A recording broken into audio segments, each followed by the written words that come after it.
All right, hi.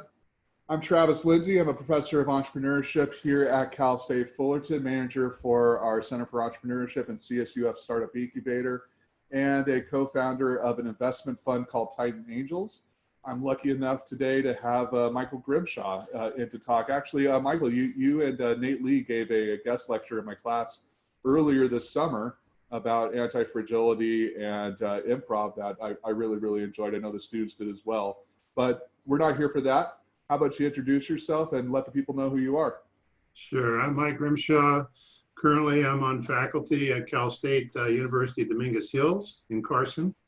At the school, I'm the executive director of the Entrepreneurial Institute, and I run this sandbox as well as an executive in residence program.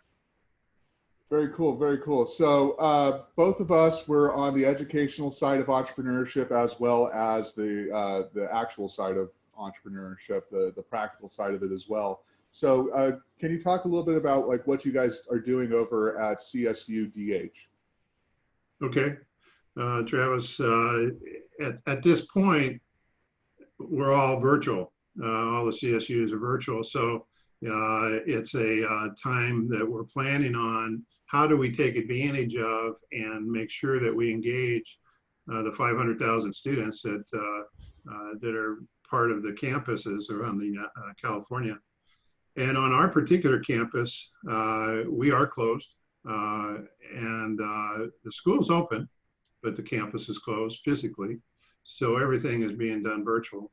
And I'm looking, in fact, I just sent a note to our provost and president about plans for the fall and probably for the spring that we still have the opportunity to really engage the students, staff, faculty, and local community as we have been.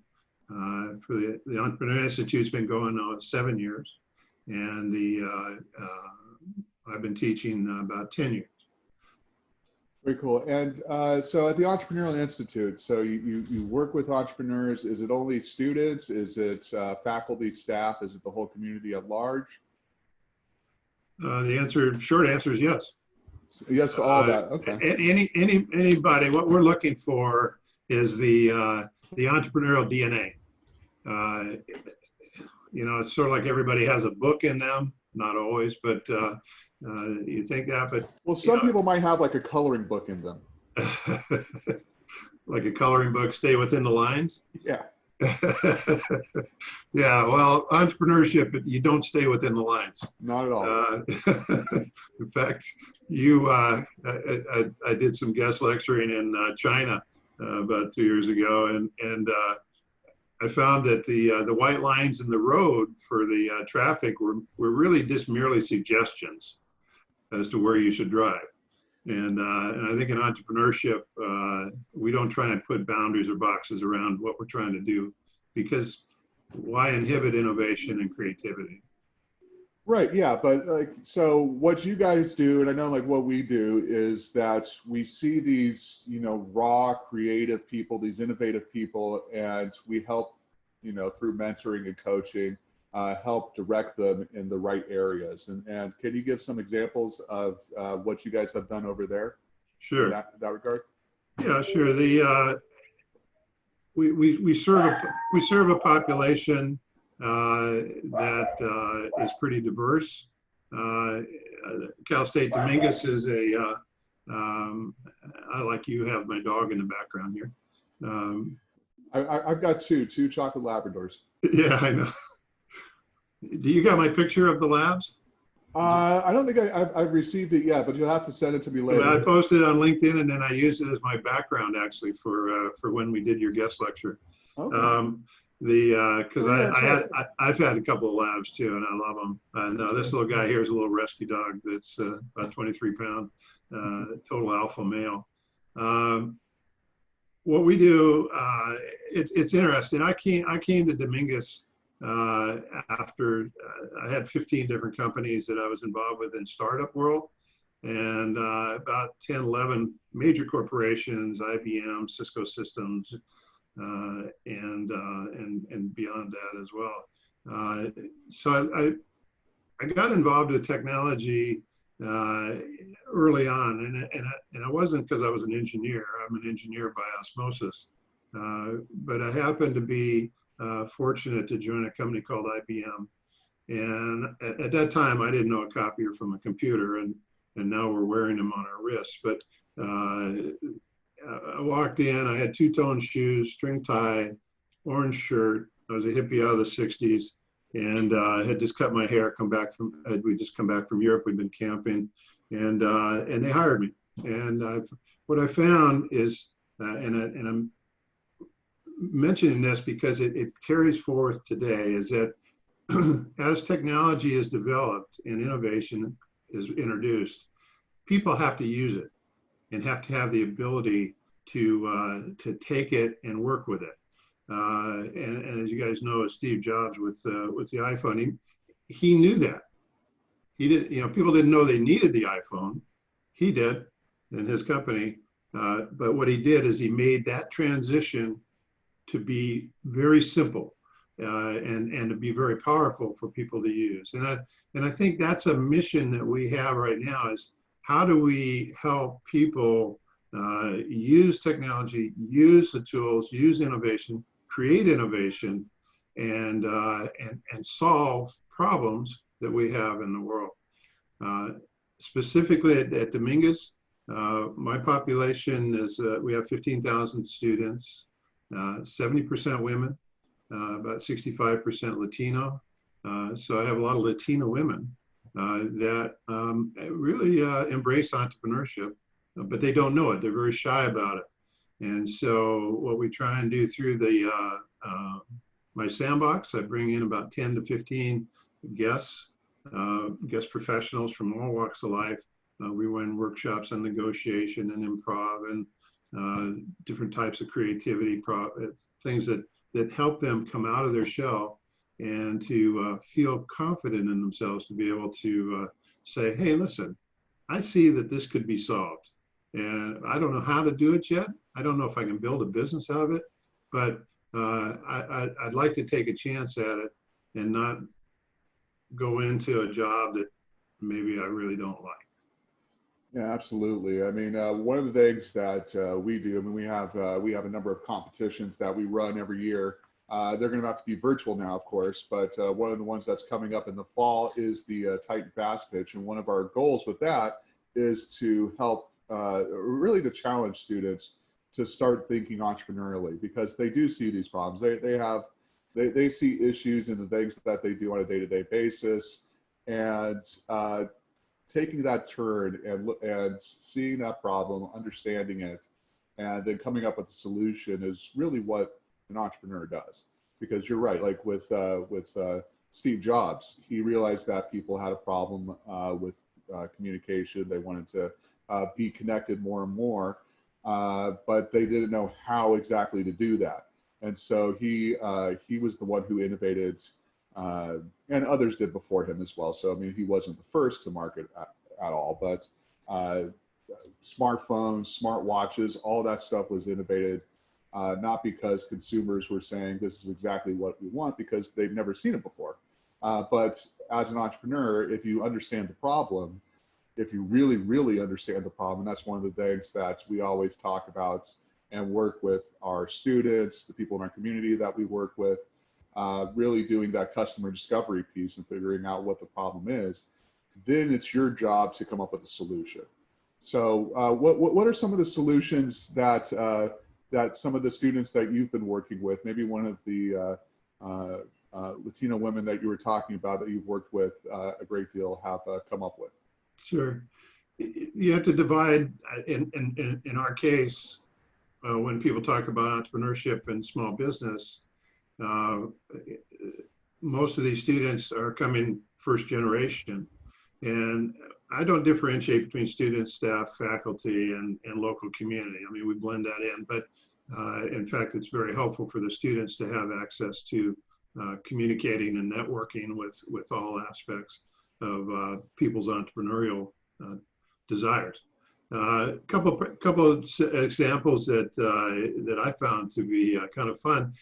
Most of them are when we do competitions, or we do contests of the various types, or we're building products or building services, lend themselves to small business, small medium enterprise, things that services that that would be services that I could provide, services that I could sell, things that I can buy and sell, and those types of things. So, but we put a social entrepreneurship spin on it too, because Dominguez has prided itself and has been nationally recognized, actually, for the some of the groups that we have, for some of the projects that we've done in the community to help use entrepreneurship to solve social problems.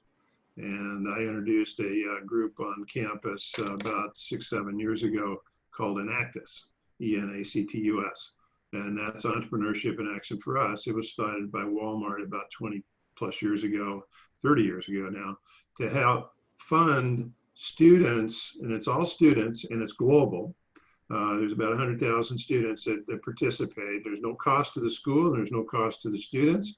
It's all funded by corporations to have the students come up with and solve community problems, homelessness, food deserts, abuse, things like that. And so I've had my students develop very creative ways, and through the Enactus group, where they've solved food waste. Okay, that's a big problem, right? And so we've developed some businesses, and some of those continue on, and some of them don't. But it's an experience that the students have in this particular case to work together, to collaborate on a common problem that's easily identified, but not easily solved. And we look at sustainability through entrepreneurship. It's not charity. It's not, hey, I'll get you some food right now or whatever. It's how do we help that population, whatever it may be, to continue on by using entrepreneurship through being educated, through setting up small businesses, whatever, that they can fund themselves and continue solving that problem after we're no longer involved with it. So pretty cool. I mean, I love that philosophy. It's sort of like you're giving a hand up instead of a hand out, and that's what you're teaching them to do. And the people feel more pride. Let me put it that way. And in our populations, pride and recognition is extremely important. Yeah. So so that's hey, I didn't know I could do that. Wow, that's a real huge deal. Well, and building a successful business is a sustainable way to help people to make a difference. So that's of tremendous value. So, and I know we've been touching on this throughout this interview so far, but from your point of view, like, what is the overall value that your organization provides to students in the community, and then just in a more general context, how is the entrepreneurial community in Southern California, particularly Orange County, LA County, San Diego County, how do you see us as all working together to leverage each other's strengths and basically have a greater impact across the board? That's extremely important. That's a great question, and I think it has to do with like you and I are doing, right? You service a population, I service a population, and as we understand ways, and I know that you've reached out, and I have as well. So Cal State Long Beach, Cal State Northridge, Cal Poly, the various institutions for the educational world, we have counterparts and peers, and it's very important for us to be communicating to each other and to allow the students. So for instance, Enactus is colleges across the world, right? And so and in the United States, I don't know, there's maybe 400 or 500 colleges that belong to Enactus, and they'll get together. And my students that have been participating in this, when they get a chance to go to the meetings, and they actually have competitions as well, where, you know, I've had my students develop all kinds of crazy stuff, but they've held around, and it's a way for other students from other schools to see each other, and the faculty and the advisors to get together. So I think it's a constant thing, Travis, that we have to continue to work out and reach out and share best practices, and away we go. So yeah, no, I mean, I just there's this Kafka story that comes to mind, and it's about this guy who wants to learn the law, and in front of him is this door, and there's basically this gatekeeper that prevents him from going through. And that's kind of how I visualize part of what I do, is that for the students, I think one of the reasons why they don't embrace entrepreneurship and aren't more active in stuff is because they're either afraid to go through these doors, or they just don't even know that they exist. They don't know who they're supposed to talk to. They don't know who they're supposed to network with. And so being a connector, being somebody who can do that sort of thing for the students and for other people in the community, I think is a critical part of entrepreneurship. It's the collaboration, it's working together, because when we work together, there's more that we can do. There's more opportunities that are available. So just trying to open up as many doors and really show them all the different doors, all the different paths that they can go through, I think is a really critical part of what I do, what you do, what all the other entrepreneurship organizations, centers, institutes do at a university level, and then also nonprofit or private as well. All right, so I think we've covered a lot. Is there anything else that that you would like to cover in our conversation today? I think we have to look at the situation that we're in and the impact of that situation. And I'm very optimistic that when we have in fact, I've been asked this several times the last couple of days. Is this a good time to start a business? Is entrepreneurship really valid right now? I have an answer to that, but I want to hear yours first. Yeah. Oh, I think it's the best time. Absolutely. I started when I started teaching 10 years ago. It was actually 2008. I was running an angel investment group, Maverick Angels, and I was asked to teach a class at Marymount, and we had just come out of the recession, and there was zero jobs, zero, right? And here's all these kids graduating with these really nice shiny degrees and so forth, but no opportunity. And so I felt compelled that we put an incubator together. I've built about 4 incubators, and to help people get their ideas and feel confident and find mentoring, find resources, test what they can do, and some of them were successful. We end up rolling out. We have a 501c3 that I co-founded in the South Bay, the South Bay Entrepreneurial Center, and that's still going, and that's almost 8 years now. And the idea is that if you help and mentor and coach, people can feel confident with it. But we're going through a huge recession right now, right? Where are people going to go out for my graduates? Where are they going to go for jobs? Because they've got. I was just reading through my graduate list from 2020, and I go, holy cow, man! I mean, how you can send out as many resumes as you want, but who's hiring? I mean, these businesses are shutting down; they're going virtual, and so be creative, be innovative. You got nothing to lose. And most of the students say, well, I don't have the money. I don't have, they'll throw up at 27 different roadblocks.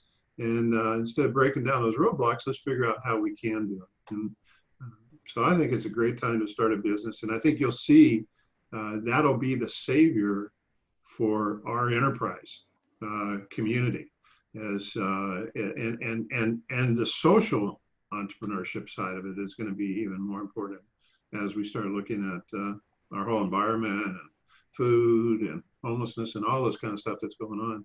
Entrepreneurship is going to be a savior. So what do you think? Yeah, no, actually, yeah. So last night I actually had Dr. Kathleen Greiner in to give a guest lecture. One of the things that she brought up was that when people go out and start working for themselves as like a freelancer, more often than not, I think the percentage was 70–75% of the people that went out on their own and became freelancers, they ended up making more money than they were before.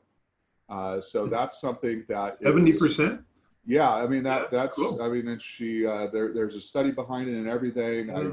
I trust the number, and so I mean that is something that a student can do right now while they're still in school, or even if they just graduated.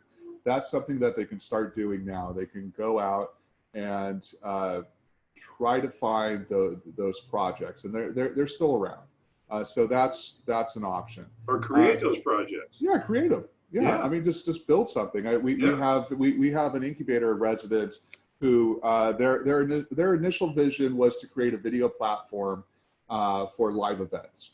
Well, guess what? Live events, they're gone. They're pretty much gone for the foreseeable future. I know that there's some activity going on there right now, but they're still trying to figure it out. So what he did was he pivoted towards being an aggregator of virtual events that were targeted towards families with children. Yeah. And within a month, he has an email list of that's in the thousands. He already has advertisers.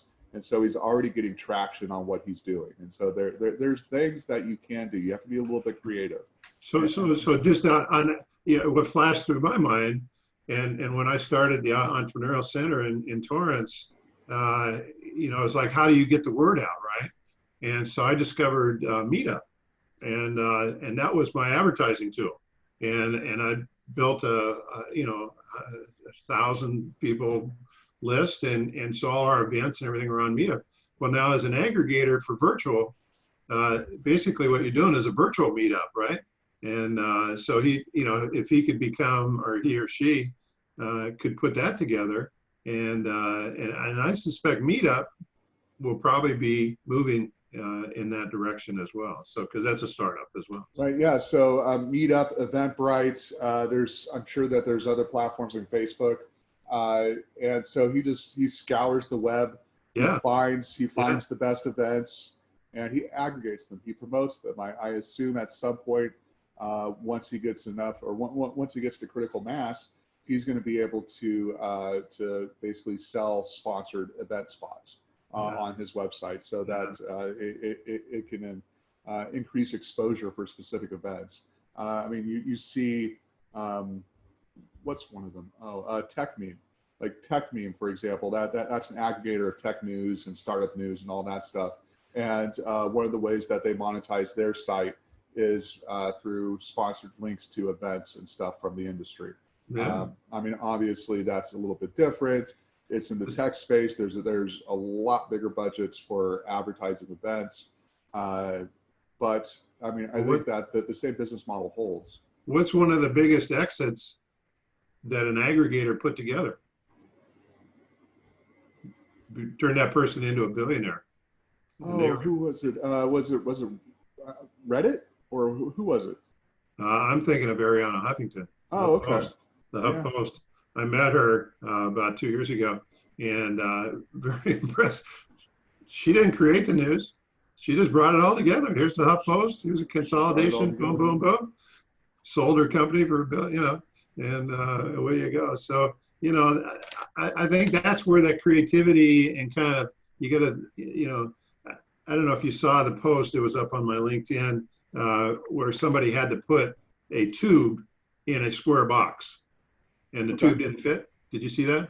No, I missed that. And what they showed there's this little thing called cheese on there. Something that they always have these kind of little innovative deals. It's really cute, where they cut the edges of the end of the box, and they were able to turn it into a long box, Okay. and then the tube fit, right?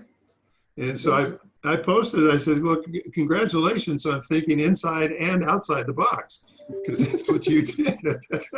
I mean, it's that kind of simplicity of creativity and innovation that I think people have to kind of take the shackles of I can't, and that's what we do in improv, right? There's no failure, embrace surprise, and I can. Let's give it a try. Well, yeah, I mean, that's one of the great things about innovation, right? Is that it simplifies things for people. And so he just took the box and changed the box. That is a very elegant solution. Yeah, very cool. Yeah. So, well, good. I think that we'll see over the next 12 months, and we're already seeing it. And the group that you said in on Metal is a group of innovators from all over the world that are working towards how do we solve this COVID safe distancing and allow people to function and so forth. So you're already starting to see people flexing their entrepreneurial muscles in how do we solve these supposedly insurmountable problems.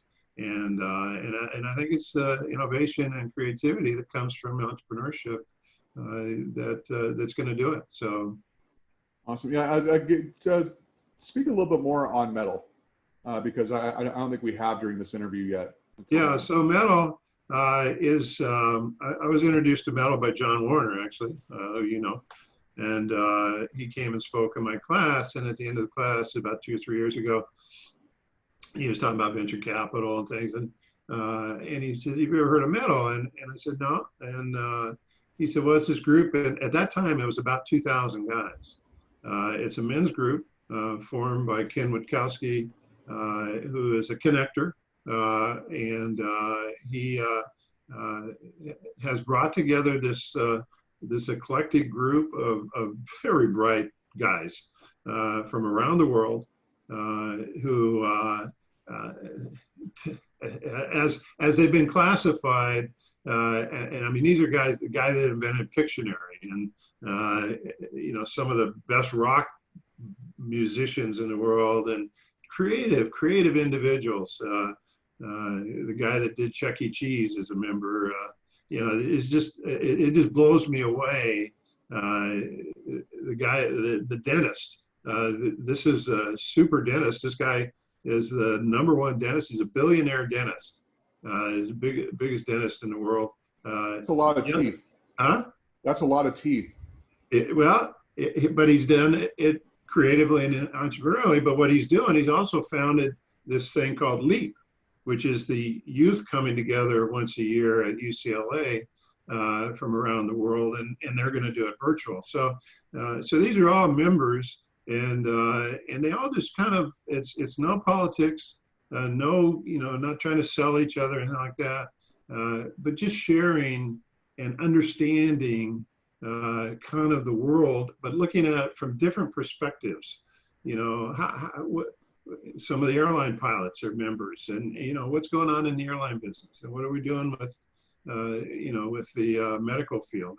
A number of doctors are in this group as well, and so we meet once a week, and there's actually meetings that go on to help people mentor and coach each other and do different things, and it culminates on a Saturday morning meeting for a couple of hours where people come in. There'll be about 200 or 300 guys from around the world, and there's no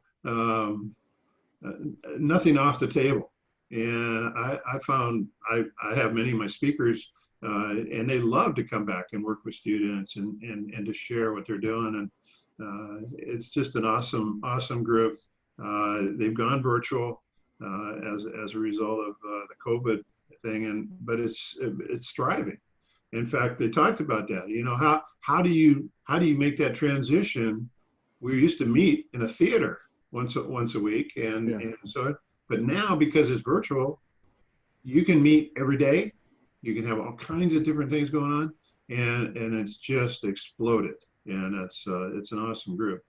So it's a metal, it's just media, entertainment, technology, artistic leaders.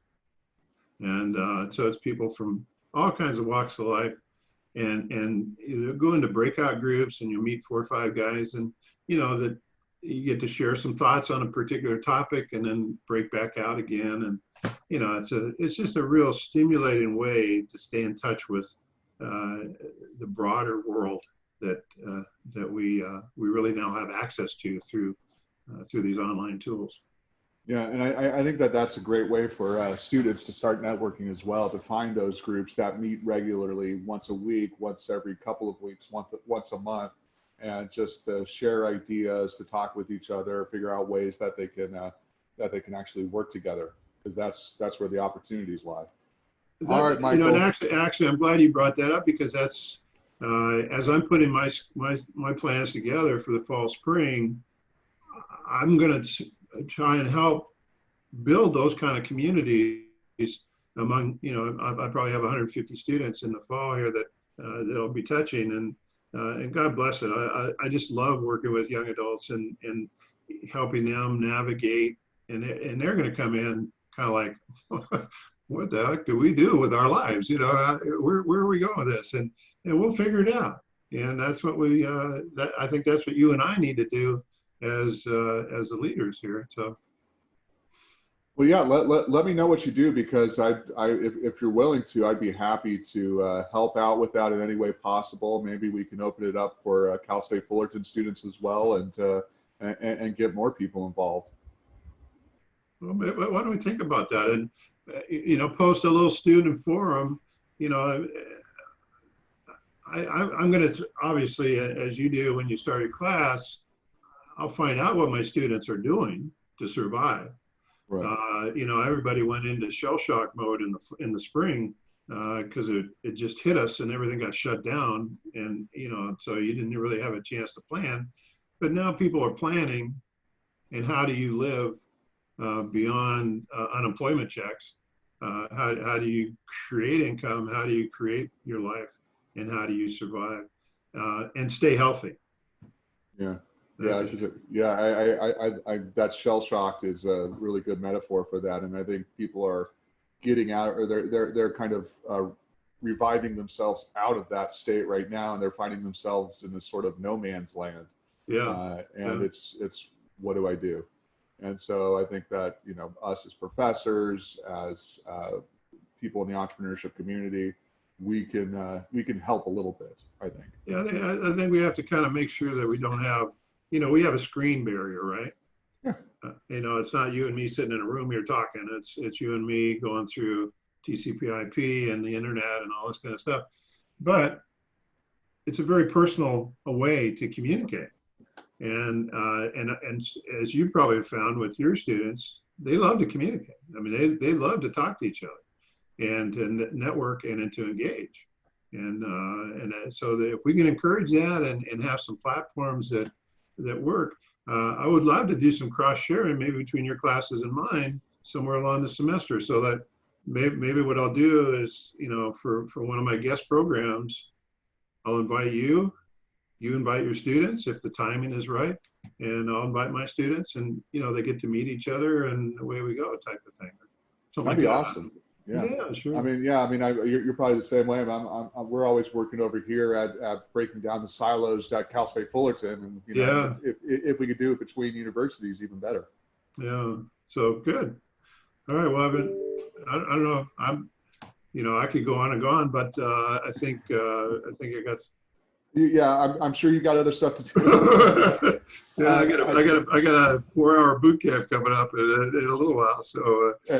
We're doing, which is kind of interesting, and I don't know if you guys are doing it there, but we have to do an inclusion for equity and diversity in our syllabi, in our class, and we actually have to have some class lecture and engagement with our students on equity and diversity.